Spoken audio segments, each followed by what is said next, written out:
Coming up tonight, we've got another new ship as we join the third in the Quantum class, the Ovation of the Seas.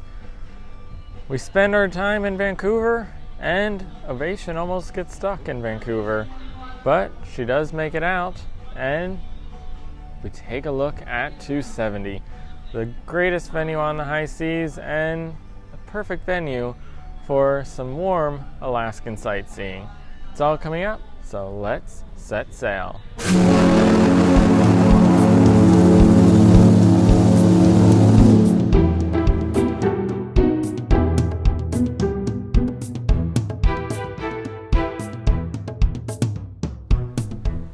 Welcome to day number 1 of the cruise view from on board the Ovation of the Seas. This is first day of a new sailing and a new ship in a very familiar class. Of course, we are back on the Quantum class in 270. And CruiseView has probably covered the Quantum class better than any other video series out there. Covered Quantum extensively when she first set sail, every venue, every inch of that ship. Did it again with the Anthem of the Seas, and now it's time to do it with the third in the class, the Ovation of the Seas. So Ovation of the Seas, of course, the third in the class, and she was just recently taken away from the title of youngest in the class with the launch of Spectrum of the Seas, the first of the Ultra Quantum class ships. But as the third in the original Quantum class, she is very similar to both Quantum and Anthem. Unlike Quantum and Anthem, which both set sail for the US, Anthem of course stopping in the UK for a brief season, the Ovation of the Seas went straight over to the Asian market as soon as she launched. But while launching a year after the Quantum of the Seas and Anthem of the Seas in spring of 2016, she did only have the modifications that the Quantum of the Seas received during her transit over to the Asian market. She did not receive a massive overhaul as the Spectrum of the Seas received. It was purely cosmetic, even though she was delivered fresh out of the shipyard with the changes from day one. And then after several years of sailing both the Asian market with seasonal offerings out of Australia, for the first time she is headed to the US, of course with Quantum making her debut in the US and Anthem making an appearance to the US just a year later. The Ovation, sailing from Australia and the Asian market, has not stepped foot anywhere near the US up to this point, but she is now sailing to Alaska out of Seattle, but first she has to finish her voyage over here. She just got done with a 36-day sailing from Australia up through Hawaii and to Vancouver before coming to get us in Vancouver to finish that last little stretch of sailing as she makes a very lengthy voyage through Alaska to get down to her new home in Seattle. And as I mentioned, we have covered Quantum so extensively, there's not a whole lot of new stuff to cover on here.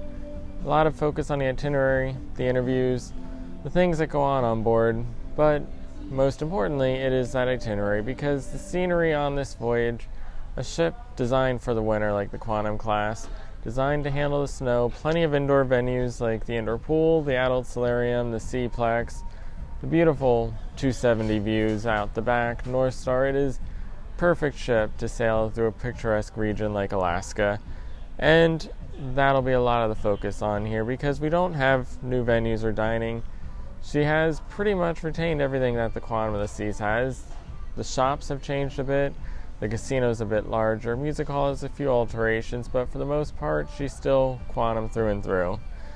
The one thing that has changed though most noticeably is that the Johnny Rockets up on the top deck currently in flux. When she launched, she had a Kung Fu Panda restaurant up there. That remained all the way through the Australian seasons, the Asian seasons, and continued on through the repositioning where it was relabeled as Pool Dining. A very simplistic title with a menu that was a bit of a mix of fish and chips along with some of the historic Asian items. But with her arrival into Vancouver, that venue was sealed off, and today when we got on board, it remained sealed off with signage for a new venue known as Fish and Chips. Don't know if that'll open during this sailing or not, but it'll be another likely fast casual eatery, just like the Johnny Rockets Express version on the other Quantum class ships, but a more British style menu with fish and chips obviously being served as the centerpiece of that menu. So as I mentioned, this is her first sailing to Alaska, and it's a very unusual sailing because it is not a traditional 7-night sailing northbound or southbound, or even a 7-night round-trip sailing. This is an 11-night repositioning voyage, and today, of course, we left out of Vancouver, first day of this voyage, leading into probably the best part of the sailing, 2 sea days. Unusual for an Alaskan voyage to give you some sea days, but this one is a nice blend, with 2 sea days leading us to a day in icy Strait Point, a day tendering in Sitka, Alaska, sailing day through Hoover Glacier, a stop in Juneau, stop into Skagway, another sailing destination with Endicott Arm and Dawes Glacier, and 2 more sea days as we make our way back down to the Ovation of the Sea's brand new home port in Seattle, Washington.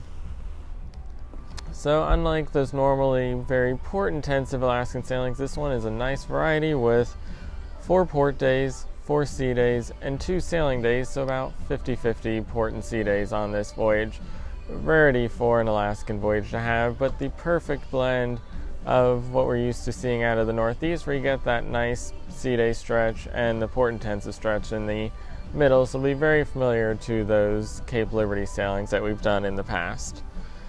And today, being our first day, of course, we were in, as I mentioned, Vancouver, British Columbia.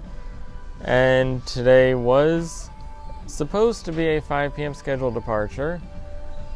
But she is a very big ship, and a big ship needs a lot of room to make it in and out of Vancouver.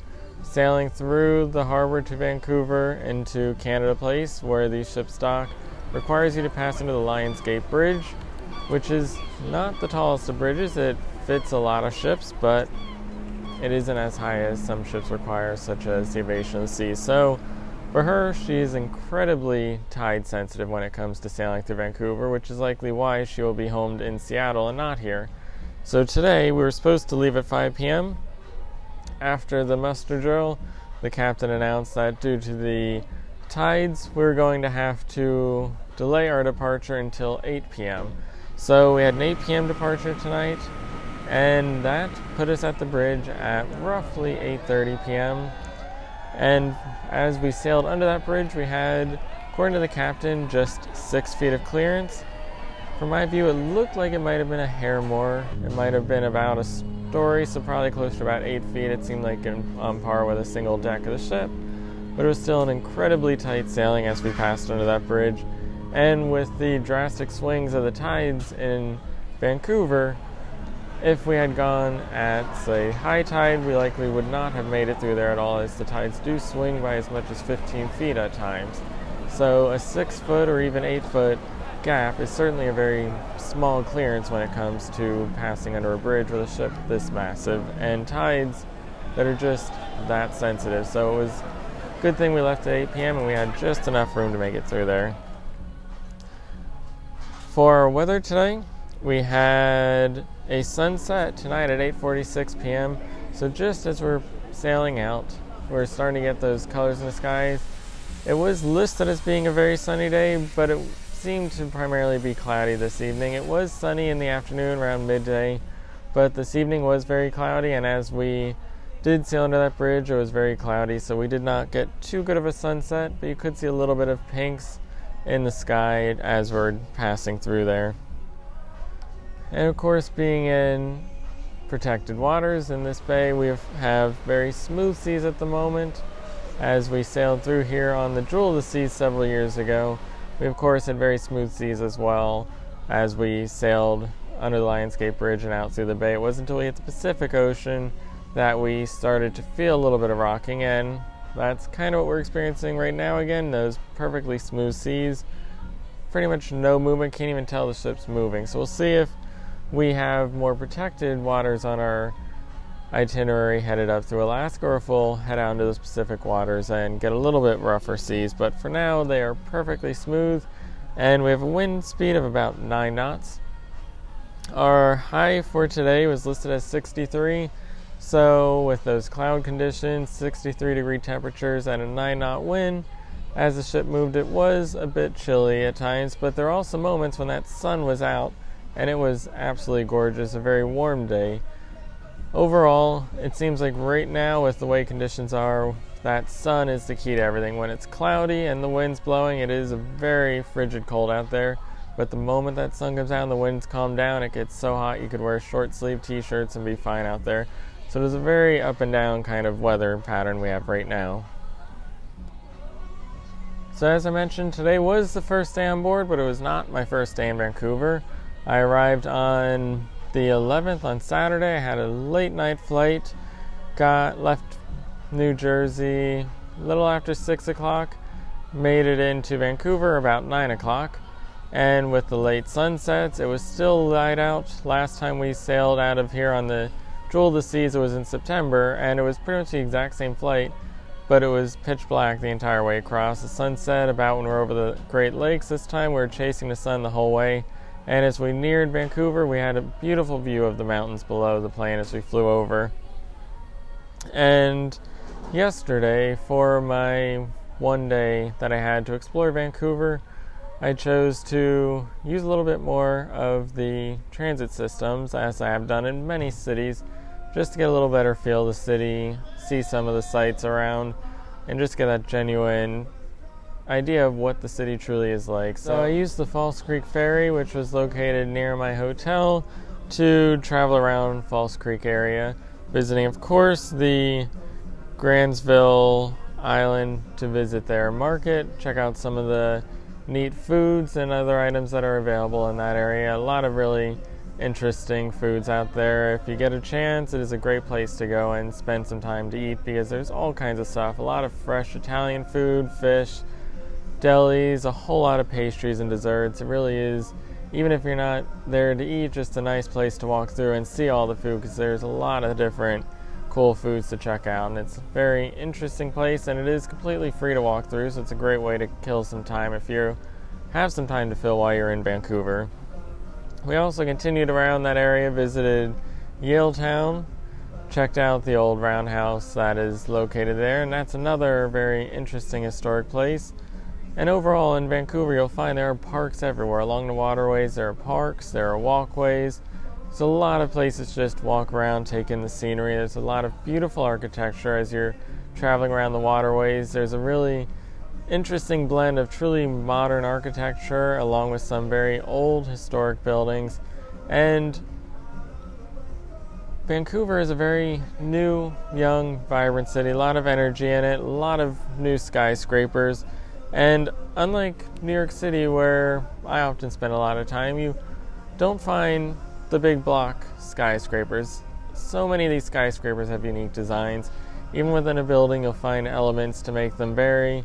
Every building looks unique. You don't just see a block of steel and glass plopped down around here. Everything is really uniquely designed, a lot of interesting and advanced architecture, and it truly makes Vancouver a neat place to just go and look around because you don't see a lot of cities that have this kind of skyline, this kind of architecture to it. So taking a ride around the waterways, walking along the paths, you get to see a lot of that stuff. And heading down that False Creek Ferry took us down towards the BC Arena and Rogers Arena, where the Olympics utilized for the opening ceremonies, closing ceremonies, and of course figure skating. We also saw the Plaza of the Nations, which was, of course, where all of the flags were flown during the Olympics. Fortunately, it's a kind of sad place right now. Very run down, signs all over talking about trying to get it redeveloped into skyscrapers, so it is very unlikely that that area's time will last much longer. I'm sure by the next time I'm there, it'll completely be gone and redeveloped, because at this point, it's clearly being left abandoned to kind of rot away and force the redevelopment if it does not go through naturally. We also took a quick stop over to the Olympic Village where the athletes stayed, checked out the community center there, which was utilized during the Olympics for serving meals and gym, medical center for all those athletes. A lot of elements of the Olympics left behind, different signs, different banners that you can see, It's a neat place just to kind of walk around if you're interested in the Olympics. Of course, last time when we were on the Jewel of the Seas, we had a hotel on the other side, got the great view of the Olympic cauldron site. So this was the other side of Vancouver. Saw a few other elements of the Olympics that I had not seen before. Then took the train, more public transit, over to the Water Street station to check out Canada Place, because yesterday there were 3 ships in port. The Star Princess, the MS Westerdam, and the MS Nordam. They were all scheduled to depart at 4:30, but every single one of them was delayed. The Star Princess left about 5 o'clock, while the 2 Holland America ships started on their way closer to 6 p.m. The other reason that I headed over to Canada Place a day early was because the Ovation of the Seas could not set sail on time today, but she also couldn't make it here today. This morning's 6 a.m. arrival would not have allowed her to make it under the Lionsgate Bridge, so she needed an alternate itinerary.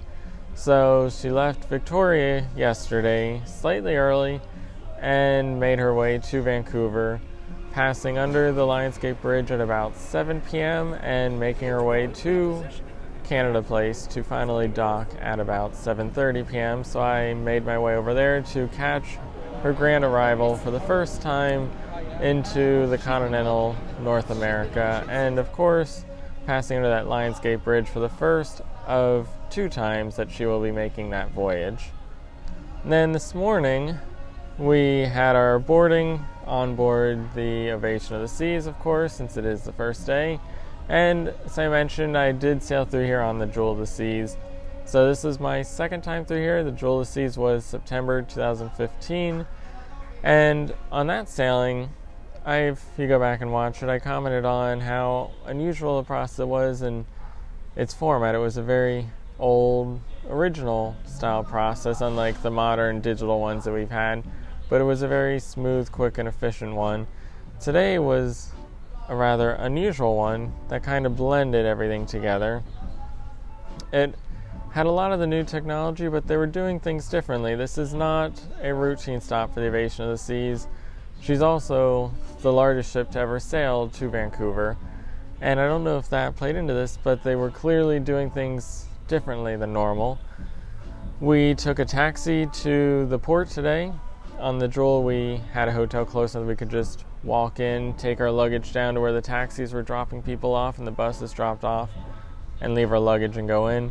Today they were actually sending the taxis down to the parking area instead of the drop-off area, and using that as a large drop-off area for all the taxis, likely because very few people will be parking here. And from there, they had us passing through some exhibit areas where there was some cultural and historical Canadian information offered, and then heading pretty much all through Canada Place Convention Center, through to Exhibit Hall C where they were doing the check-in process, back down to the cruise ship area where they were going through security and going through the boarding. We were walking on the outside area. We're on, I think, 3 different floors of the building to go through the whole process. So it's a very lengthy process. Time-wise, it didn't seem too long. We did not spend a whole lot of time standing around in places. When we got closer to boarding the ship, we finally sat down in lines of chairs waiting our turn to board the ship. But for the most part, we continued to move throughout the process, but it was a very long process, a lot of walking, a lot of up and down as I mentioned, passed 3 different decks and really went from end to end of Canada Place, compared to last time where we basically dropped the luggage and it seemed like went right behind there over to check-in and onto the ship, and it was a very smooth and simple process. This one was certainly a much lengthier walk and a longer process to go through, mainly because of how spread out and long it was to just physically walk through the whole process. Once we got on board the ship, it was not as good as Symphony and Anthem. You could tell things were not quite as ready. It was kind of surprising since she was in yesterday. Expected there's no way things couldn't be ready since they were in a day early, and a lot of people, it seemed like, got off early because this morning at breakfast at our hotel, there were already people from the Ovation of the Seas there eating breakfast. So they had plenty of time today, but when we got on board, it seemed like some of the venues still didn't have their supplies ready, did not have all the stuff loaded to the ship for them to actually use. And when the rooms opened today at 1 p.m., we walked down the halls, and there were still many doors open, being finished up, and none of the luggage had even started. It was about 3 p.m. that the first luggage started showing in the halls, but not yet delivered to the room. So overall, everything seemed very slow and delayed today in terms of getting the ship ready to sail, even though they did have a roughly 10-hour jump start on things by arriving yesterday instead of today. So let's take a look at that compass, take a look at everything going on, and we are headed to Alaska, and it is a beautiful compass with a view of the glaciers right on top. Very different compass than all those Caribbean islands that we usually see. So today, as I got on board, the very first thing I did was head to 270, my favorite venue on board this entire ship, venue I'm in right now, and my favorite venue probably across the entire fleet, because there is nothing like 270. And when you look at other ships, other venues, the ones that are even close to this one are often because they've taken elements of it. They've taken those projection mappings or the aerialist, something that made this venue special, and tried to apply it to another show.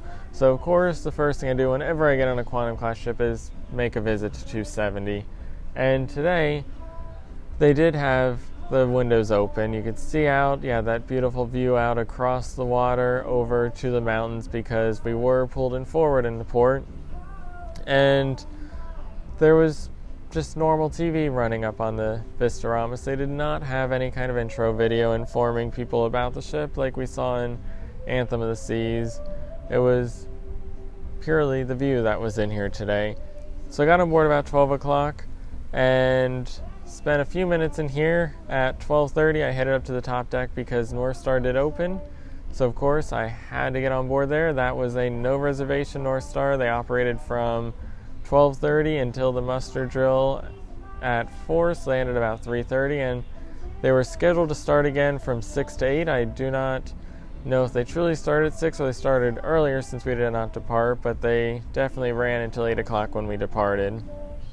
And this is the only day the Ovation Seas has been in Vancouver and will be in Vancouver this year, so it is a rare opportunity to get to see it from high above Canada Place on the North Star of Ovation of the Seas.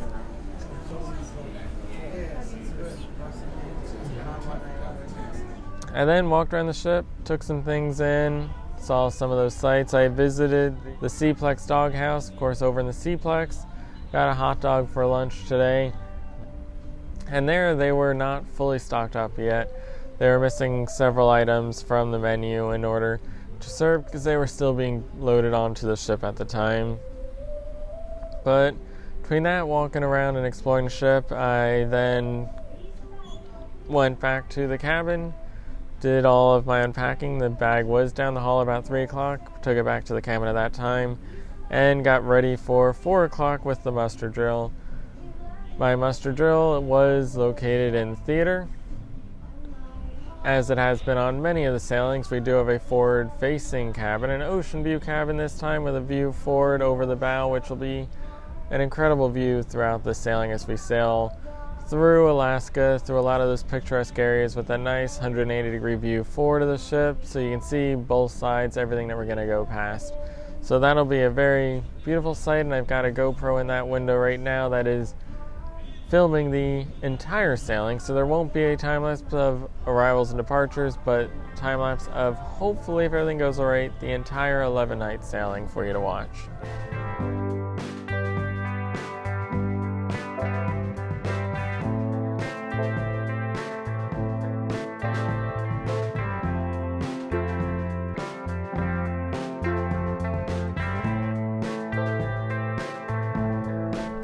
So that muster drill was at 4 o'clock. It did not last very long. It was over probably about 4:20, 4:30, somewhere in there.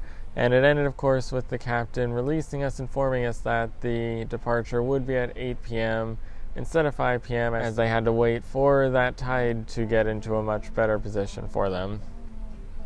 Immediately after that, I did not go to it, but at 4:45 in the Royal Theatre, they did have All About Ovation presentation, which seems like it was the equivalent of the movie that we've seen showing on Anthem and Symphony, Harmony, some of those other ships, giving you that overview of everything on board, but done in a physical format rather than a video playing around the ship. And 5 o'clock was supposed to be our departure, but of course it was moved to 8, so that was perfect because 5:15 was dinner. So tonight I did go to the main dining room, and as we've seen on the Anthem, traditional dining is located in both Chic and the Grand. If you do my time dining, you'll be upstairs on deck number 4 in either American Icon or Silk. So for us with traditional, we've been getting the Grand each time, kind of lucky on that, as we much prefer that one to Chic. And we had a beautiful table with a view right out the window there, private table, perfect spot. So for my dinner tonight, for an appetizer, I started with the roasted pumpkin soup. And then for my entree, I went with the spaghetti arrabbiata. For dessert, I then went with the sticky toffee pudding. And that one was a new one for me, at least. The other two items I've had on ships before, and they were pretty much in line with them. But the sticky toffee pudding was a new one. It was almost like a little cake on top of a sauce. And it looked very dry. It did not look that appetizing when it was brought out, but it tasted incredible, and it was not dry at all. It was a very moist, soft cake, so it was very different tasting than its appearance. So I would definitely get that one again, and if you see it, it's probably not going to be looking good. It's probably not one of those things where you see someone else order it and decide you want it, but it is certainly a very good dessert and one worth giving a try. So that was 5:15. And it was a very slow service tonight. Not sure how much it was the first night, or they didn't have supplies on board. It was slow to get the service started, to get things moving, but it was probably not until about 6 o'clock that the first appetizers even started coming out of the kitchen. So it was an incredibly slow dinner service tonight, just across the board. So that took us almost to the departure time. I, of course, had to find the perfect spot, and today I worked with Royal Caribbean to get access to the North Star boarding area just off the side of that nice round platform, which offered an absolutely incredible view over the Ovation of the seas, able to look forward over the indoor pool, the pool deck, and most importantly, an incredible view of both the North Star and the funnel as we sailed under that bridge. And the funnel was retracted, of course. If it had not been retracted, I'm sure it would have hit, because that funnel cleared it by, according to the captain, 6 feet. I think it might have been a little bit closer to 8 feet, but somewhere around there. It was certainly not a lot, but that funnel would have easily closed that gap to almost nothing had it been up.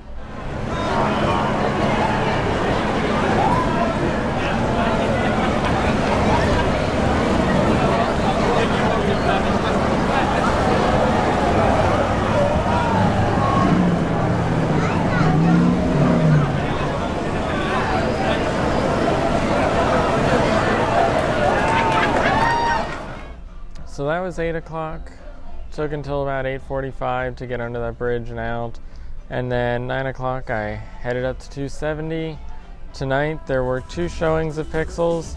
There was an 8:15 and a 10 o'clock. So as soon as that 8:15 was over, I lined up for our 10 o'clock reservation.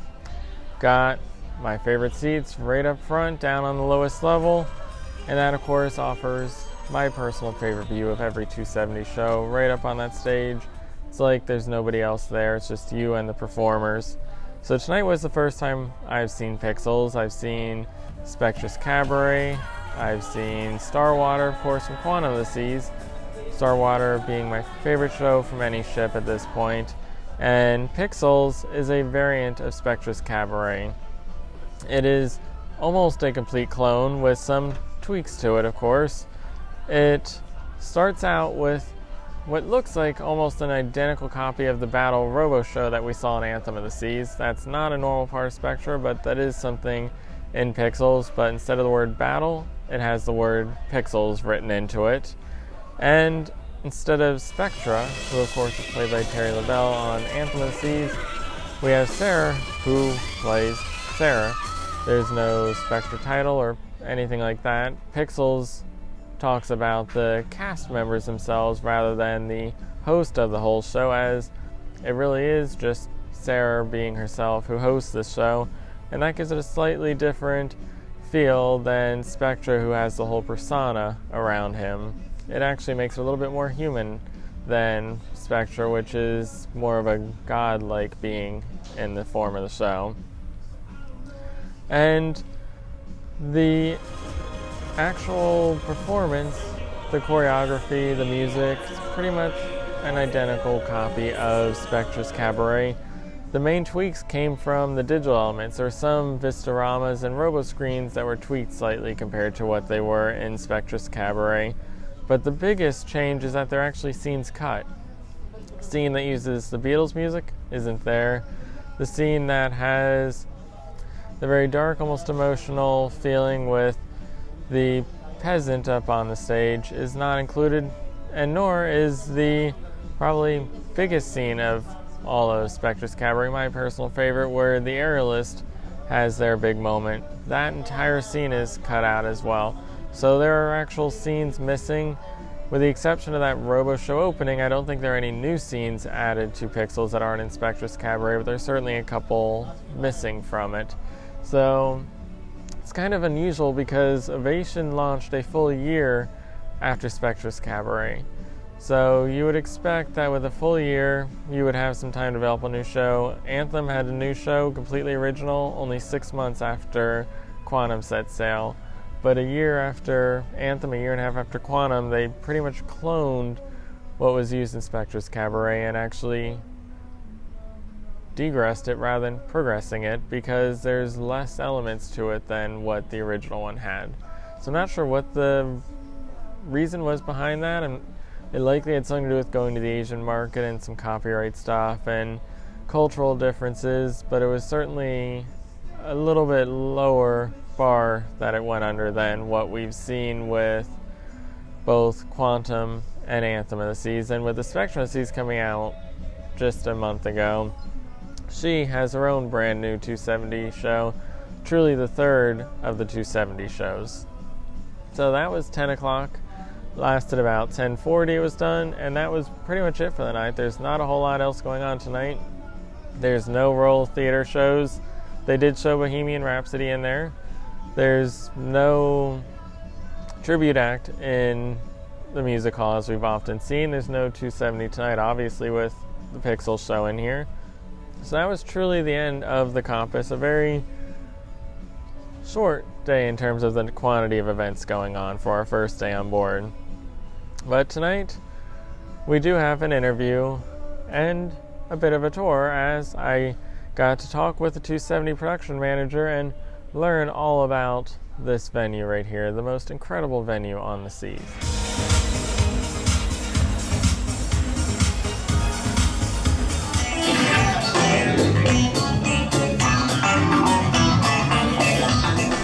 Today I am joined by Gemma, who is the stage and production manager in 270 on board the Ovation of the Seas. Thanks for joining me. Nice to meet you. So could you give everybody a little bit of a background on yourself? My name's Gemma. I'm from England, near enough to London to say London. If you've ever been to Windsor Castle, I used to run the theatre next door. I've been with Royal for 6 years now. Before that, I was a stage and production manager on land mostly for Bill Kenwright Limited, which is one of the larger producing companies in the UK. I've been a professional stage manager for about 14 years. I'm a bit weird because I don't have a theatrical degree. My degrees are in chemical physics, ecology, maths and statistics. So yeah, that's me. How did you end up joining Royal Caribbean? Well, I'd been doing kind of the same kind of stuff on land for a while, but the work was sort of drying up and I wanted to do something a little more interesting, and I just saw an advert on a job site saying come and work at sea, and I actually took a massive pay cut, massive demotion, came in as a stage staff, and I worked my way back up. So there's a lot of people responsible to make these shows happen in 270. What is your team like? So there's me, the stage and production manager. Then I have, well, to actually make Pixels itself run, I use 2 rigging specialists, one in the grid and one on the desk for the performer flying side of things. And I have a sound tech, a light tech, and then 5 technical stage staff who run various tracks above and below stage. And then on the cast side of things, I have 2 musicians, 3 singers, and I think it's 10 dancers, but Amara, the dance captain, has all that information. So with the cast, before they come on board, they go to Miami, they go through the whole production center and get all their training. For the people that are actually running the shows behind the scenes, what kind of training do they have to go through? So all of our black shirts, as we're affectionately termed, 99% of them will have a theatrical degree, and then with this company we very much encourage people to come in at the stage staff level and work their way up. It's mostly because the technology that we have on these ships doesn't really exist anywhere else in the world. You see a little bit of it in Vegas and a little bit of it in somewhere like Macau, but there are very few technical venues that operate at the forefront of technology in the way that we do here. I mean, you certainly won't see any theatre anywhere else in the world that has robots, and being able to deal with that is quite important. 270 is more than just a theater. It's used all day long. How is the coordination of all these activities and events handled? So it's a combination, depends sometimes on the cruise director. Sometimes you'll have a cruise director that will just dictate, this is what I want, and you just do it. And then you get other cruise directors who are like, you program it, and then I go in and I program, and I work very closely with the activities manager and the musical director to put in various activities. And then it's also working out, because a lot of my team, technical team, are used for the Beautiful Dream in the main room, because that takes all the stage stuff that we have to run that show. So we have to make sure that there's no clashes in that way. So with all the different events that go on, a lot of them take advantage of the technology, at a minimum the video screen. So how do you manage and coordinate your staff to cover all these activities? Well, I actually have a really nice setup with my sound tech and my light tech. So for the kind of general day-to-day stuff, I always do the morning shift because I'm kind of a morning person. I normally have to come in anyway as a manager and check emails and deal with paperwork side of things. So I come in the morning, and then at about lunchtime my sound tech takes over, and he will take over the running of all the day-to-day in the afternoon. And then my light tech Dan, he does the late night stuff, so that I don't end up working 2 or 3 in the morning like I would do if we were just running it with just me doing all of the robots and stuff. And then for Pixels, obviously we're all involved. Some stuff it will be both the light tech and the sound tech, sometimes it will be me and the sound tech, sometimes it will be me and the light tech. We just make it work. And then I have a head stage staff who schedules the stage staff appropriately. Most of the time for the daytime stuff we only need 1 stage staff, just coordinating and making sure that everything's running smoothly. And then obviously something like Pixels, we can have up to 7 stage staff if we've got a couple learning tracks or things like that. The most prominent feature of this entire venue is the robots. How do those robots actually operate? So I operate the robots. They are super smart and super dumb at the same time. So there are cues programmed into the system, and we actually have 2 separate systems. So the robots are by ABB, and then the rest of our system is run by the CAT Wagner Bureau system, computer aided technology, CAT for short, or computer automated theatre. Get it right.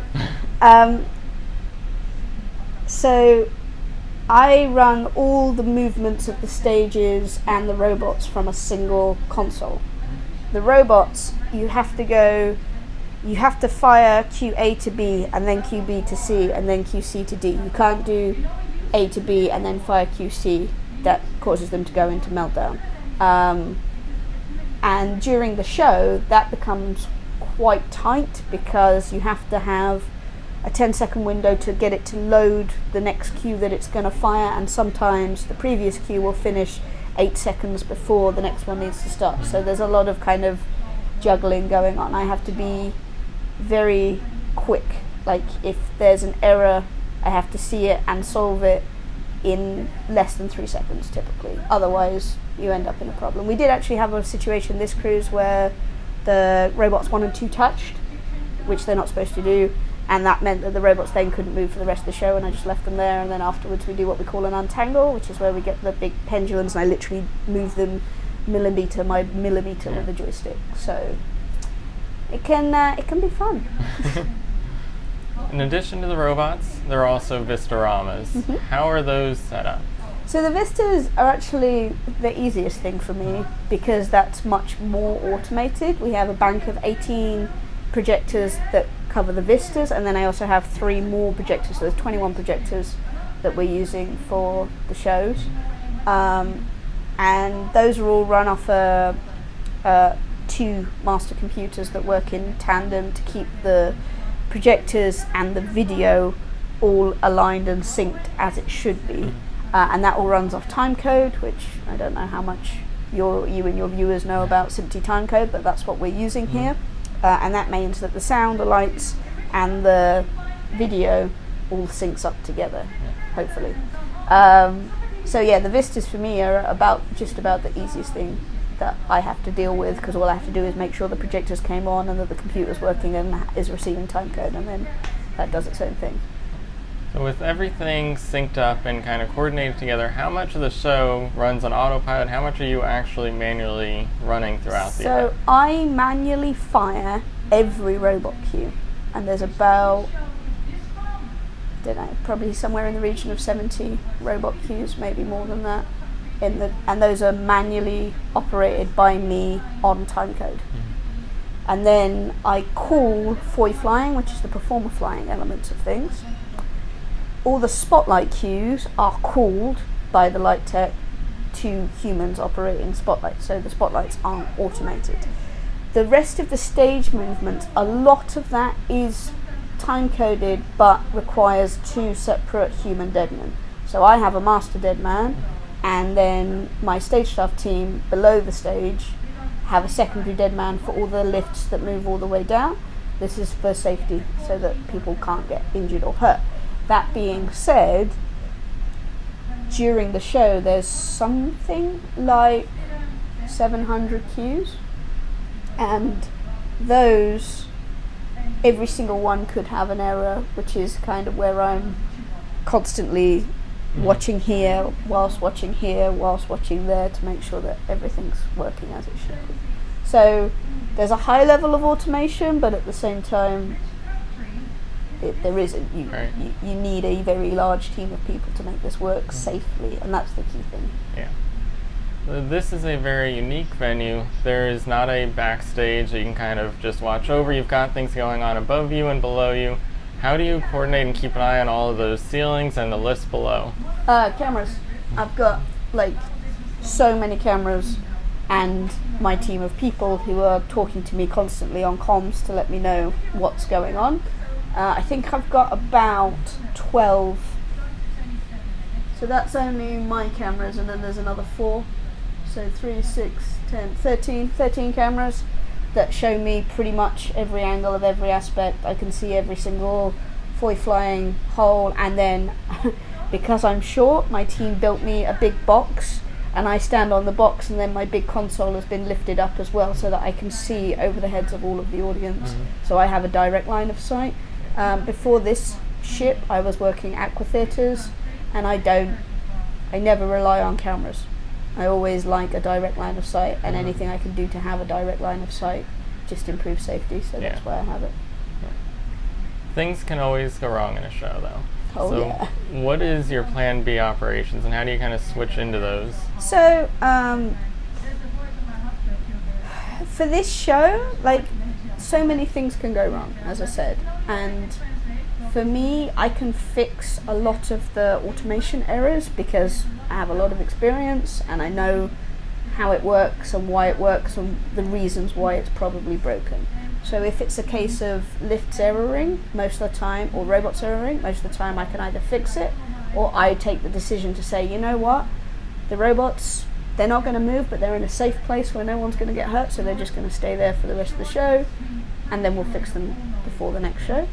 In terms of motion, which is obviously a unique problem for ships, for shows, we have a B show for flying. So I don't know if you've seen Pixels, but we have performers that enter into actor tubes. And obviously that's incredibly dangerous if the ship is moving, because you can literally smash someone's head into a wall. It's a really bad idea. Yeah. So we have a B show where they don't go into the lift. It's just a different choreography where they don't go within that because it's dangerous. Same thing, we have a flyer normally in the moon. If the ship's really rocking, we don't put a performer in, we just fly the moon without. And if it's really, really rocky, then we just cut all the performer flying. You still get a great show, but it's just safer. We have had show stop scenarios. We've had problems where the piano lift, for example, has errored and it will not move up, and there's nothing I can do to get it to move up in a safe time frame. And I know I've got performers near that lift. I can't have performers dancing next to a 10-foot drop. So stop the show, fix the problem, restart the show. Only once on this ship have I not been able to resume a show from a show stop in less than 2 minutes. It's about having a good team and knowing what you're doing. Right. Most of the venues on board ships require dry docks and other big projects to actually bring new productions on board. 270 is unique in that so much of it is digital content. So with every new Quantum class ship, new content becomes available.